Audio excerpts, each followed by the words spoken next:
You know, Maya Angelou has been my most steadfast counselor for my entire life. I discovered her probably 30 years ago when I was in college, and I lean into her work. You know how when you find those people that just are unsparing and honest in their work, but they also bring you joy and comfort? She's that for me. And I love everything she does except for that quote. That quote has pissed me off for decades. And I never understood this idea that you're free when you belong nowhere. And as a social scientist, I know that belonging, I know this for sure. Like if you ask me the one thing I know for sure, 200,000 pieces of data. I know in the absence of love and belonging, there's always suffering. That I know for sure. So this quote from her about belonging everywhere, which is really nowhere, is what sets us free, was so troubling to me. But then I started digging in and I started trying to understand, what does it mean to belong? And I never thought of the concept of belonging. I thought belonging was like, we have a crew.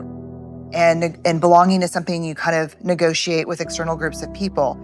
But it's not. What I found very quickly is the rest of that actual quote is part of an interview that she did, where she ended up with Bill Moyers, where she ends up saying, you know, he ends up pushing a little bit on and saying, so are you saying that you belong nowhere and to no one? And she said, I belong to Maya. And what I found is that true belonging is a spiritual practice. And it's about the ability to find sacredness in both being a part of something, but also the courage to stand alone. And the people, for those of us who struggle to have the courage to stand alone, especially when we know that we're risking that sense of being a part of something because we disagree. Yes. Because we have a different opinion, because we love something different. That's the mark of true belonging, to be able to say, yes, I am a part of something bigger, but I also will stand alone when I need to. You belong everywhere and nowhere, and that is liberation. Because when I do a lot of leadership work, I talk about understanding your personal values, and my two personal values are faith and courage. And so they say, don't talk about faith. It's inappropriate. This is a corporation. And so I just got to the point where I'm like, look, I've sat across from thousands and thousands of people over the last 2 decades of my life, listening to the hardest things you can imagine. And the two things that everyone has in common when they're talking about those things are cussing and praying. If you don't want me to cuss and you don't want me to pray, that's awesome. Ask somebody else. And there are a million people in this space who are better than I am, who know different things than I do. Invite them. If you need me to wear a suit, I totally get it. I'm not going to do that. When I speak in public, I don't get up there to talk from my Brooks Brothers self to your Brooks Brothers self. I get up there, and when I walk on the stage, I'm going to talk about things that 90% of the people in the audience have never thought about, talked about, and are scared to listen to. And they need to see me as a person, and I'm just that person.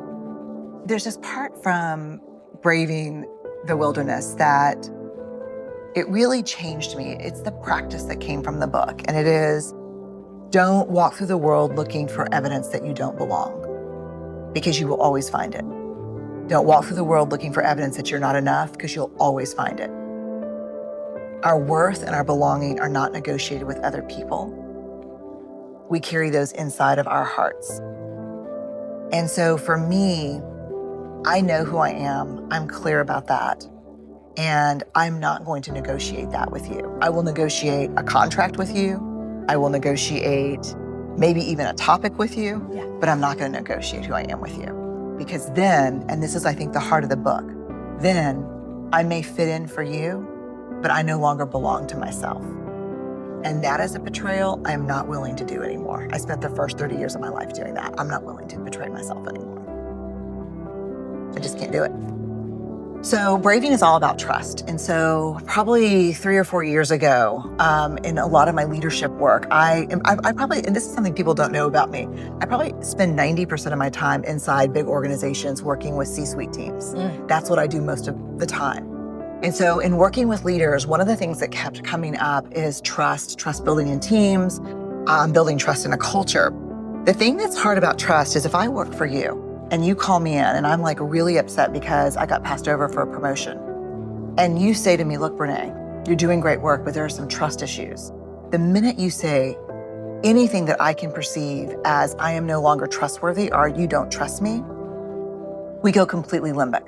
We go completely out of listening with our prefrontal cortex to listening, to fight, flight, freeze, defend, because our trust is our integrity. It's who we are.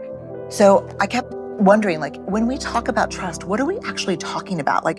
What could you call me into your office and say to me that would be more helpful, more impactful, and productive than we have trust issues or I don't trust you? So we dug into the data to figure out, what is trust? What do we mean when we say trust? And what I found are there are 7 elements that we're talking about when we talk about trust. And these are observable and measurable. These are what we can talk about with each other. So braving is the acronym we use. B is boundaries. You set boundaries. When you don't know what they are, you ask. You're clear about what's okay and not okay, which is, as you know, so hard for people. Boundaries are really hard. Reliability is the R. You do what you say and you say what you do. The big hard thing about reliability is you're not hustling for worthiness, so you're not completely overcommitting and not delivering. That's the reliability issue. A is accountability. You don't back channel and blame.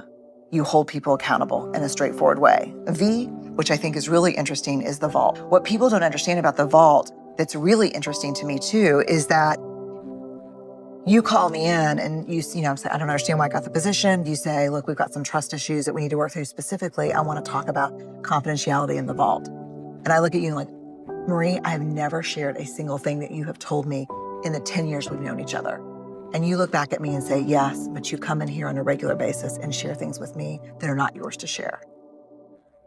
It's the other side of confidentiality. It is not only do you not talk out of school between us, you don't come in here and say, hey, look, I know what's going on with John, blah, blah, or this is what's happening with, So, because when I do that, and I do that to get connection with you, I do that as a bid for connection. Let me tell you what's going on that you don't know about. Yeah. But when I walk out of the office, you trust me less because I'm using stories that are not mine as currency.